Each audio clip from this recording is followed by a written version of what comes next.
ድሕሪ እቲ ናይ ኒኩለር ነትኪ እትን ዓለም ጽበያ ዘስካሕካሕ መጻኢ ኣብዚ ሕጂ ዘለናሉ 2026 ዓመተ ምህረት እቲ ኣብ መንጎ ሓያላት ሃገራት ዓለም ዘንጸላሉ ዘሎ ናይ ኒኩለር ምሰሓሓብ ንደቂ ሰባት ናብ ዘይተፈልጠ ናይ ጥፋኣት መድረኽ ይመርሖም ኣሎ።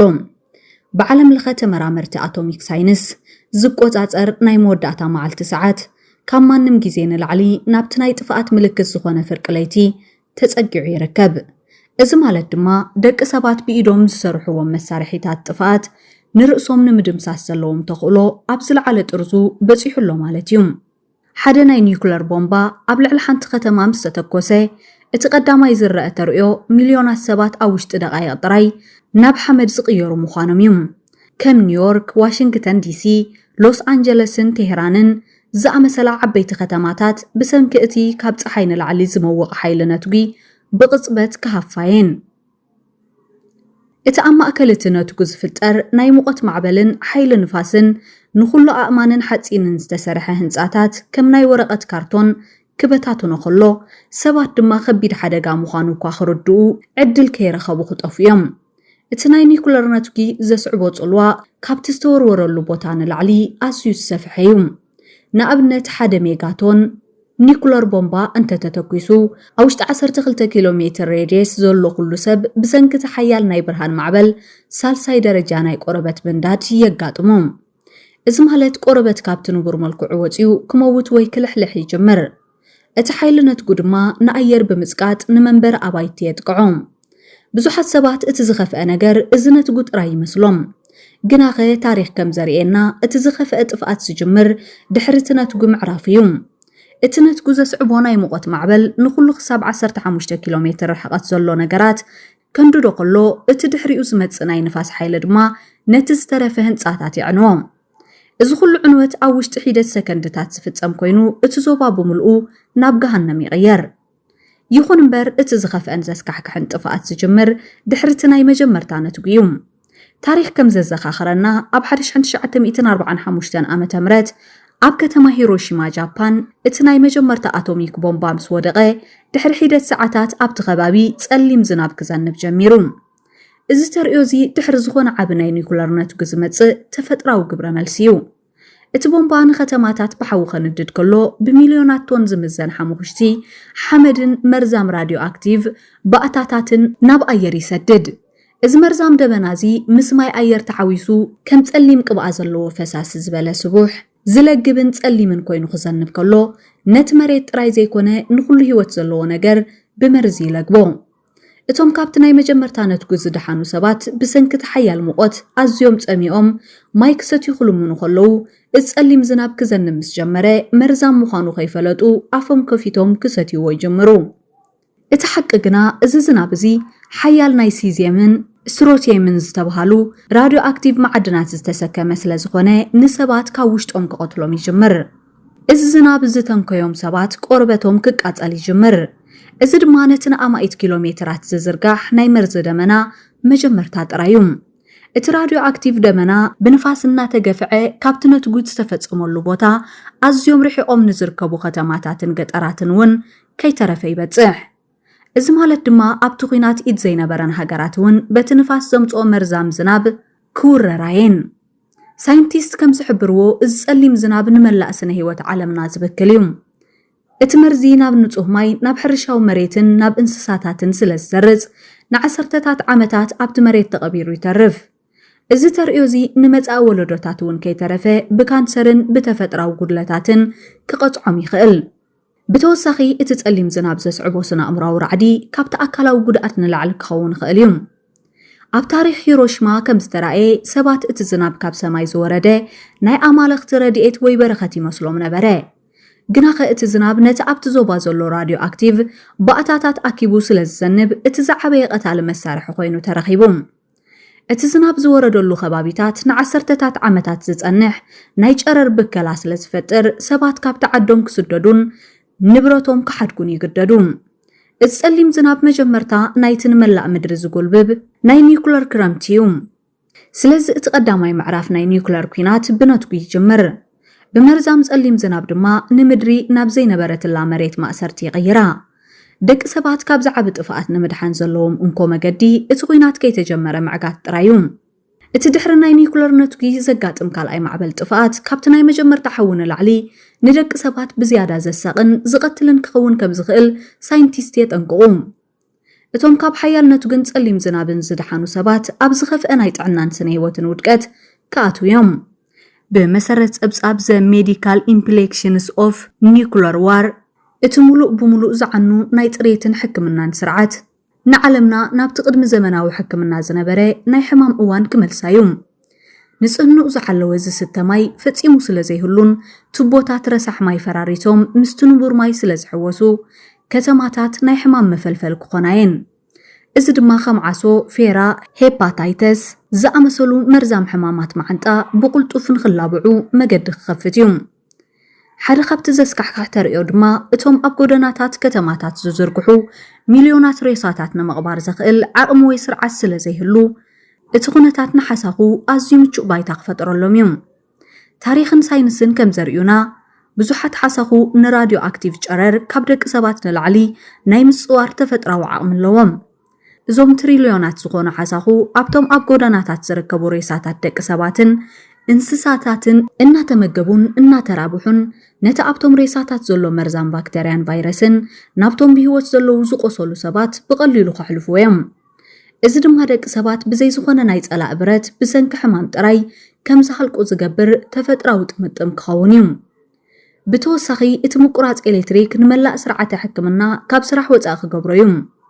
ሆስፒታላት ክሰርሓ ስለ ዘይክእላን መድሃኒታት ክዝሕልሉ ዝኽእሉ መሳርሒታት ስለ ዝጠፍኡን እቲ ዓለምና ንዘመናት ክትከላኸሎን ክትቆጻጸሮን ዝጸንሐት ተላባዕቲ ሕማማት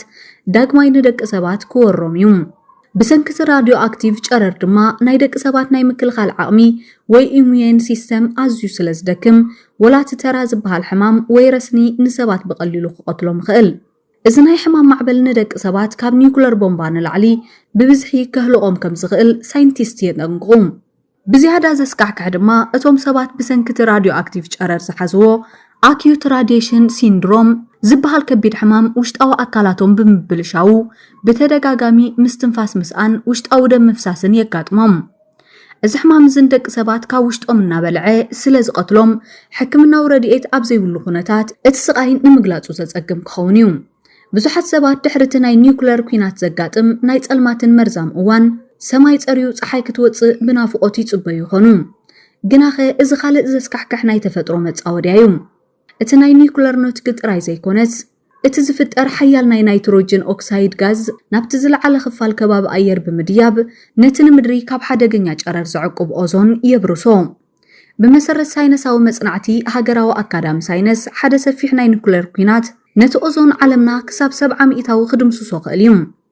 ጽባሕቱ ኩናት እቲ ናይ ኒኩለር ተረፍን ሓሙኽሽትን ካብ ሰማይ ገለ ክፋሉ ክርሕቅ ከሎ ሰማይ ጸሪዩ ፀሓይ ክትበርህ ትጅምር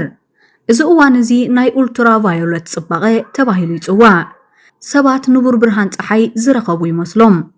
ግናኸ እቲ ካብ ፀሓይ ዝመጽእ ሓደገኛን ቀታልን ጨረር ብዘይ ዝኾነ መከላኸሊ ብቐጥታ ናብ ምድሪ ክዓርፍ እዩ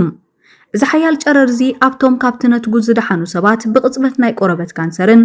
ናይ ዓይኒ ሕማምን ከስዕብ ከሎ ንደቂ ሰባት ብርሃን ክርእዩ ዘይክእሉ ዕውራት ክገብሮም ይኽእል እዚ ጽልዋ እዚ ኣብ ደቂ ሰባት ጥራይ ዝተሓጸረ ኣይኮነን እቲ ሓያል ናይ ኡልትራ ቫዮሌት ጨረር ንዝተረፉ ኣታኽልትን ደቀቕቲ ፍጥረት ባሕርን ብምቕታል ነቲ መላእ ባሕርያዊ ስነ ህይወት ዓለምና ከንቱ ክገብሮ እዩ ኣታኽልቲ ብሰንኪ ጨረር ናይ ምዕባይ ዓቕሞም ስለ ዝሰኣኑ እቲ ዝተረፈ ምግቢ ደቂ ሰባት እውን ክጠፍ እዩ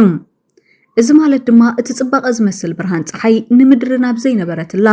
ዝተበታተነት ዝነቐጸትን ምድረ በዳ ክቐይራ እዩ ሳይንቲስት ጆን ደብልዩ ቢርክስ ከም ዝገለጾ ደቂ ሰባት ድሕሪ ኩናት ንቡር ብርሃን ፀሓይ ኣይክረኽቡን እዮም በንጻሩ ብመርዛም ኡልትራ ቫዮሌት ጨረር ዝተበከለ ብርሃን እዮም ክረኽቡ እዚ ተርእዮ እዚ ንዓሰርተታት ዓመታት ክጸንሕ ስለ ዝኽእል ወለዶታት ኣብ ትሕቲ ጽላል ወይ ኣብ ውሽጢ መሕቢኢታት ጥራይ ንኽነብሩ ይግደዱ እቲ ጽባቐ ዝመስል ብርሃን ፀሓይ ንደቂ ሰባት ኣብ ገዛእ ፀሓዮም ከም ዝሓሩን ከም ዝዓውሩን ዝገብር ተፈጥራዊ መቕጻዕቲ እዩ ሓደ ካብቲ ንወዲ ሰብ ዘጋጥሞ ዝኸፍአን ዘስካሕክሕን ሳይነሳዊ ግምታት ናይ ኒኩለር ክረምቲ እዩ እዚ ተርእዮ እዚ ካብቲ ናይ መጀመርታ ኖት ግን ንላዕሊ ንቢልዮናት ሰባት ክቐትል ከም ዝኽእል ሳይንቲስት የጠንቅቑ ካብተን ዝነደዳ ዓበይቲ ከተማታትን ማእከላት ነዳድን ዝወፅእ ኣዝዩ ጸሊም ሓሞኽሽቲ ናብቲ ዝለዓለ ክፋል ከባቢ ኣየር ብምድያብ ንመላእ ዓለም ብጸሊም መጋረጃ ከም እትጥቕለል ክገብራዩ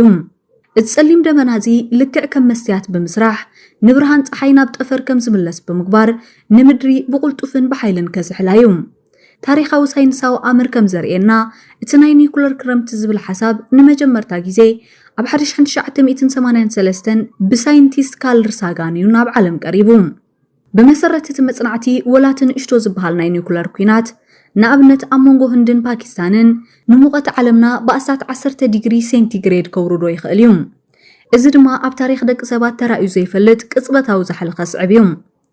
ኣብ ገለ ከባቢታት ዓለም ኣብ ማእከል ክረምቲ ወይ ሓጋይ በረድ ክዘንብን ኩሉ ተፈጥራዊ ዑደት ክዘርጎን እዩ ብሰንኪ ዝቅጽበታዊ ዝሕልን ጸልማትን ድማ ኣብ መላእ ዓለም ዝርከቡ ኣእኻልን ኣታኽልትን ክነቕጹን ክሞቱን እዮም ኣእኻል ብርሃን ፀሓይ ስለ ዘይረኽቡ እቲ ንህይወት ኣገዳሲ ዝኾነ ናይ ምግቢ ምድላው ክቋረጽ እዩ ብመሰረት ኣብ 2022 ኣብ መጽሔት ናቹር ፉድ ዝተገብረ ዓቢ መጽናዕቲ ድሕሪ ሓደ ሰፊሕ ናይ ኒኩለር ኩናት 15 ቢልዮን ሰባት ብሰንኪ ጥሜት ጥራይ ክሞቱ ከም ዝኽእሉ ይግመት እዚ ቁጽሪ እዚ ካብቶም ብሰንኪ እቲ ቦምባ ዝሞቱ ብዕጽፊ ዝበዝሕ እዩ እዚ ማለት ድማ እቶም ካብቲ ሓዊ ካብቲ ጸሊም ዝናብን ካብቲ ተላባዕቲ ሕማማትን ዝደሓኑ ሰባት ኣብ መወዳእታ ምስ ዝኸፍአ ናይ ጥሜት ኩናት ክቃለሱ እዮም ዓለማዊ ናይ ምግቢ መኽዘናት ኣብ ውሽጢ ሒደት ኣዋርሕ ክውድኡ ከለዉ ሓድሽ ምህርቲ ንምፍራይ ግና ሰማይ ንዓሰርተታት ዓመታት ጸሊም ኮይኑ ስለ ዝተርፍ ኣይከኣልን እዩ እዚ ናይ ኒኩለር ክረምቲ ንዓለምና ናብቲ ቅድሚ ኣሽሓት ዓመታት ዝነበረ ናይ በረድ ዘመን ክመልሳ እዩ እቶም ብህይወት ዝተረፉ ሰባት ድማ ንሓንቲ ቁራስን ጌራ ክብሉ ንሓድሕዶም ክቃተሉን ስልጣነ ደቂ ሰባት ድማ ብምልኡ ከዓኑን እዩ